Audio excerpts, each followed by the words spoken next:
Welcome to Quantum Classes in DIY.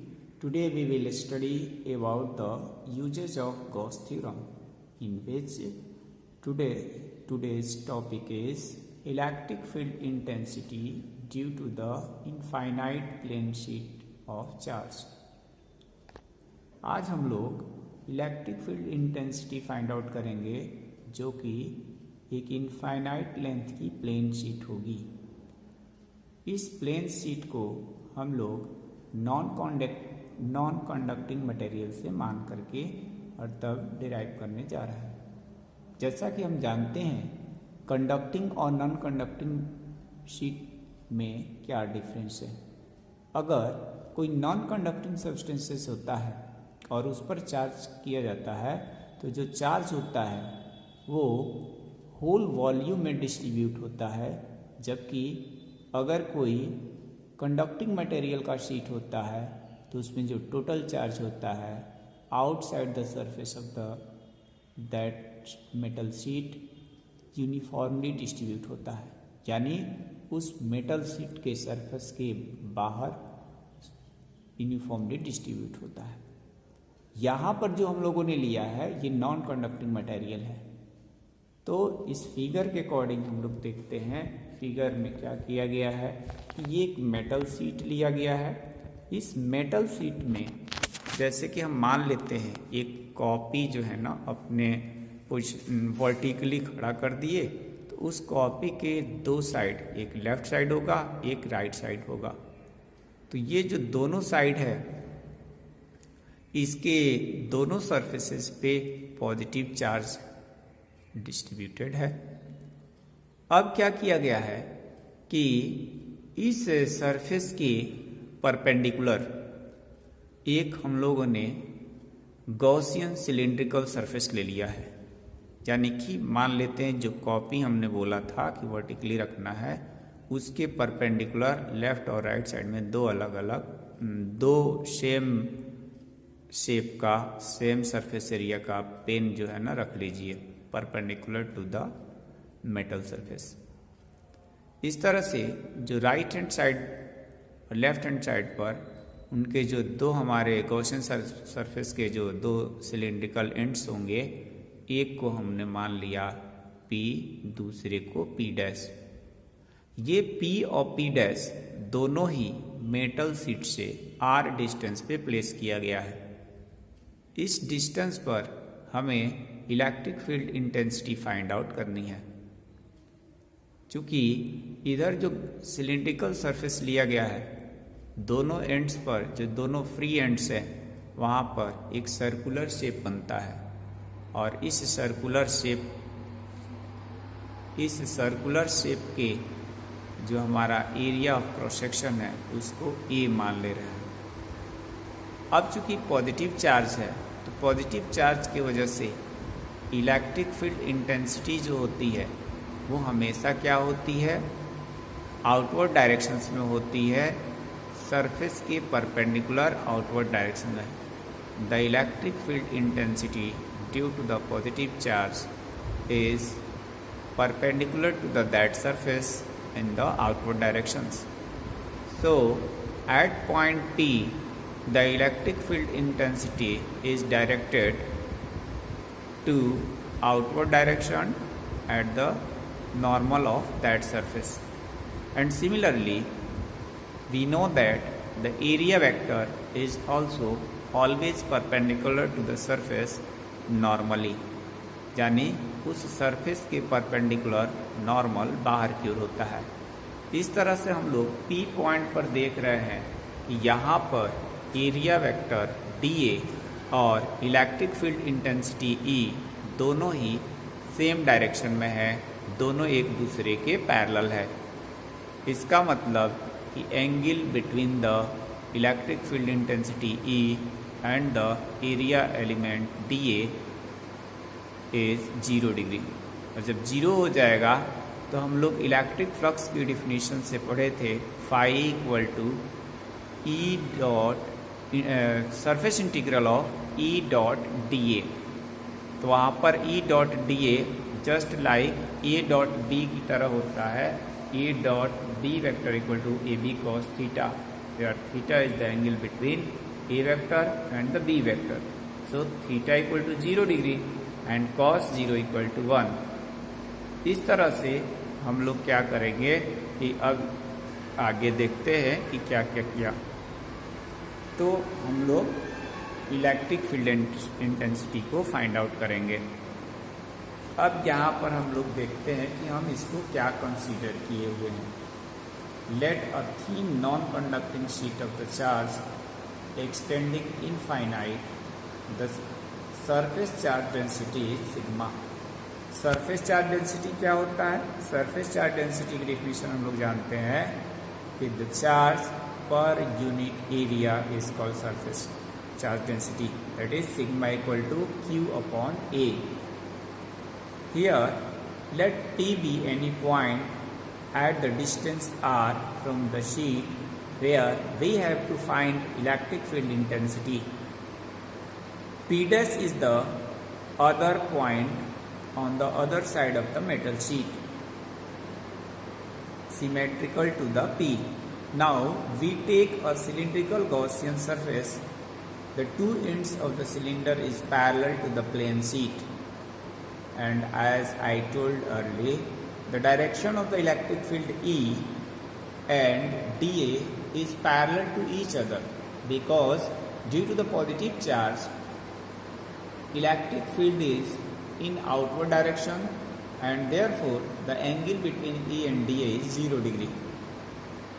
अब यहाँ पर जब 0 डिग्री हो गया तो क्या करेंगे हम लोग, ये जो टोटल इलेक्ट्रिक फ्लक्स निकालेंगे passing through the two ends, phi equal to क्या हो जाएगा? फाई इक्वल टू हो जाएगा surface integral of E dot dA plus surface integral of E dot dA। ये दो बार क्यों लिखा? ये दो बार इसलिए लिखा गया क्योंकि एक एंड हमारे पास ये P डैश है और दूसरा एंड जो है ना ये क्या है? P है। तो इस एंड के वजह से भी कितना पर ये इलेक्ट्रिक फ्लक्स पास करेगा उसको निकाला, फिर ये दूसरा जो एंड है P डैश, इसके वजह से भी इलेक्ट्रिक फ्लक्स निकाला। इस तरह से हमारे पास इन दोनों फ्री एंड से टोटल इलेक्ट्रिक फ्लक्स जो पास होगा वो कितना हो जाएगा? फाई इक्वल टू हो जाएगा E dot dA plus E dot dA, इन दोनों का इंटीग्रेशन। अब बात करते हैं कि यहाँ पर A डॉट B हम लोग जैसे कि बताया अभी AB cos थीटा होता है और थीटा 0 डिग्री यहाँ पे हो रहा है। इसी तरह से ये भी हो जाएगा E डॉट dA को लिखेंगे तो E dA cos 0 और यहाँ पर भी E dA cos 0 आ जाएगा। अब ये E cos 0 तो आ गया। अब ये इसमें से हम लोग E को बाहर करेंगे इंटीग्रेशन से, यहाँ पर सरफेस इंटीग्रेशन ऑफ dA लिखेंगे, फिर प्लस इसमें से भी E को बाहर कर लिया जाएगा और ये सरफेस इंटीग्रेशन ऑफ dA आ जाएगा। जब हम लोग इस सिलिंड्रिकल शेप का यहाँ पर एरिया ऑफ क्रॉस सेक्शन लेंगे तो ये टोटल A है, यहाँ पर भी A है, ये सब A है। तो इस तरह से जहाँ पर जो हम वैल्यू रख रहे थे, यहाँ पर सरफेस इंटीग्रेशन ऑफ dA, इसके जगह पर A रख लेंगे और यहाँ पर भी A लिख लेंगे। अब EA और EA 2EA हो जाएगा। अब हम लोग बात करते हैं कि ये जो हमारा सिलिंड्रिकल शेप था तो इसके दोनों एंड से तो हमने फ्लक्स को निकाल लिया। अब हम लोग बात करेंगे कि जो हमारा ये कर्व सरफेस है, ये कर्व सरफेस जो हमने बताया कि पेन के टाइप का रख लीजिए ये सिलिंड्रिकल शेप, तो ये कर्व सरफेस है। इस कर्व सरफेस से कितना इलेक्ट्रिक फ्लक्स पास करेगा इसको देखते हैं। हम लोग देख रहे हैं कि चाहे इधर का सरफेस हो या इधर कहीं पर ले लिया जाए, इधर कहीं पर भी, यहाँ पर भी, इधर कहीं ले लिया जाए, तो यहाँ पर हमारे पास जो आएगा, यहाँ पे ये dA वेक्टर जो होगा, dA वेक्टर वो कैसा आएगा? ये आएगा किसी भी सरफेस के परपेंडिकुलर आउटवर्ड्स डायरेक्शन में होता है, जबकि इलेक्ट्रिक फील्ड इंटेंसिटी जो है पॉजिटिव चार्ज की वजह से आउटवर्ड डायरेक्शन में होता है। तो यहाँ हम लोग देख रहे हैं कि ये जो E वेक्टर है और ये जो dA वेक्टर है ये दोनों एक दूसरे के क्या हैं, परपेंडिकुलर है। इसको अगर हम लोग ऐसे ज्वाइन करें, इसको ऐसे ज्वाइन करें, तो ये परपेंडिकुलर ही आ जाएगा। जब परपेंडिकुलर आ जाएगा तो इस कर्व्ड सरफेस की वजह से ये चाहे इधर लेफ्ट साइड हो चाहे राइट हैंड, कर्व्ड सरफेस तो हमारा ये पूरा है, तो इसके वजह से जो हमारे पास फ्लक्स आएगा वो कितना आ जाएगा, due to the curved Gaussian cylindrical surface dA vector and E vector is perpendicular. Therefore, flux through the curved surface will be 0. क्यों 0 हो जाएगा, क्योंकि E डॉट dA वेक्टर जब हम लोग उसको निकालेंगे तो वहाँ पर cos थीटा का टर्म आता है और थीटा की जगह हम लोग 90 डिग्री रखेंगे और cos 90 हो जाता है 0। तो इसलिए E dA cos 90 और cos 90 0 हो गया, तो यानी होल टर्म ही हमारा 0 हो गया। यानी कि यहाँ पर जो फ्लक्स आया वो कर्व्ड सरफेस की वजह से जो फ्लक्स हम लोगों ने निकाला वो फ्लक्स हो गया 0। तो इसलिए हमने यहाँ पर लिखा है due to the curved Gaussian cylindrical surface dA and E vector is perpendicular, so the flux through the curved surface will be 0। ये 0 हो गया। इस तरह से हमने देखा कि जो हम लोग गॉसियन सरफेस कंसिडर किए हुए थे उस गॉसियन सरफेस की वजह से टोटल इलेक्ट्रिक फ्लक्स जो पास करेगा, the total electric flux through the Gaussian cylindrical surface equal to आ जाएगा phi E equal to 2EA। इसको इक्वेशन फर्स्ट मान लिया। नेक्स्ट हम लोग जानते हैं by the Gauss theorem phi equal to Q upon epsilon naught. इसको इक्वेशन सेकेंड मान लेते हैं।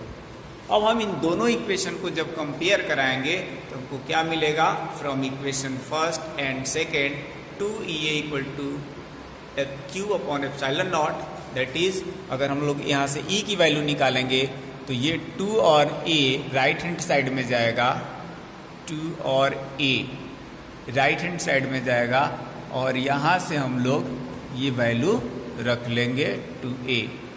अब हम लोग जानते हैं कि ये जो सिग्मा इक्वल टू होता है Q अपॉन A, तो इससे अगर Q की वैल्यू निकालेंगे तो यह आ जाएगा Q equal to sigma into A। अब इस Q के जगह पर ऊपर वाले इक्वेशन में सिग्मा इंटू A लिखेंगे और नीचे हमारा ये A चल ही रहा था, इस A से इस A को कैंसिल आउट कर देंगे तो हमारे पास फाइनल रिजल्ट क्या आ जाएगा, फाइनल रिजल्ट आ जाएगा यहाँ पर ये E इक्वल टू आ जाएगा सिग्मा अपॉन 2 एप्सिलॉन नॉट। तो ये हमारे पास ये किसी मेटल शीट द्वारा ये इलेक्ट्रिक फील्ड इंटेंसिटी का फॉर्मूला आया। अब इसमें जो है अगर वेक्टर फॉर्म में इसको लिखना चाहेंगे, वेक्टर फॉर्म में क्या लिख सकते हैं, वेक्टर फॉर्म में इसको हम लोग लिख सकते हैं, वेक्टर फॉर्म में इसको लिखेंगे in vector form, in vector form में जब लिखा जाएगा तो E vector equal to sigma upon 2 epsilon naught, यहाँ पर n कैप लिख लेंगे, जहाँ पर n कैप क्या होता है, यहाँ पे n कैप होता है where n cap is the unit vector perpendicular to the surface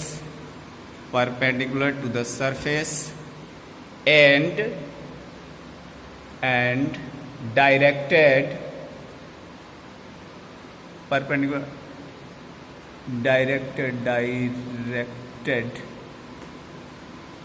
to the outwards, यानी बाहर की ओर होता है।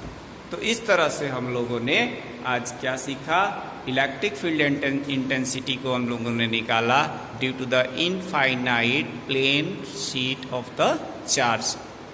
तो इसको ध्यान रखेंगे, ये फॉर्मूला हमारे पास अभी निकला था, अभी मैंने बताया था विदाउट वेक्टर फॉर्म में E इक्वल टू था सिग्मा अपॉन 2 एप्सिलॉन नॉट।